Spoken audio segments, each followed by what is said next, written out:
నా ప్రభు నీతో చెప్తున్నాడు ఈరోజు, నా బిడ్డ, నేను నిన్ను హెచ్చించేవాడిని. వాళ్ళు అనుకున్నట్టు నిన్ను బుడ్డగా హెచ్చించను నేను. వాళ్ళు అనుకున్నట్టు నీకు నీ కుటుంబానికి మాత్రమే ప్రయోజకునిగా చేసేవాడిని కాదు నేనే నీకు దేవుడును నేనే, నీకు ప్రభువుడు నేనే, నిన్ను ఆశీర్వదించేవాడును నేనే, తరతరాలకు ఆశీర్వాదకరమైన వ్యక్తిగా చేసేవాడిని నేనే. కానీ నీకేమనిపిస్తుంది? అమ్మో, అది ఆమె ఆడుకున్నాడు దేవుడు, ఈయన ఆడుకున్నాడు దేవుడు, నా బతికేంటి, నా పరిస్థితి ఏమైంది? వాడుకుంటే ఎవరు ఆడుకుంటుంది వాళ్ళని? నీ ప్రభువే కదా. నేనెందుకు ఆడుకోడు? నేనెందుకు ఆశీర్వదించడం? ఎందుకు నువ్వు అంత తపన పడుతున్నావు? కొంతమంది పక్క నుండి అంటారు, ఇంకెప్పుడు వాళ్ళు చూడు కారు కొన్నారు, ఇంకెప్పుడు కారు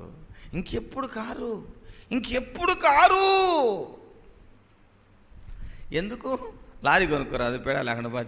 మనలో ఉన్న ఆశలు మనల్ని చంపుతున్నాయి, మనల్ని అప్పుల పాలు చేస్తున్నాయి. దేవుడు ఇస్తాడు నాన్న, నీకు ఇకపోతే ఎవరికి ఇస్తాడు చెప్పు? నువ్వు కదా ఆయన బిడ్డవి.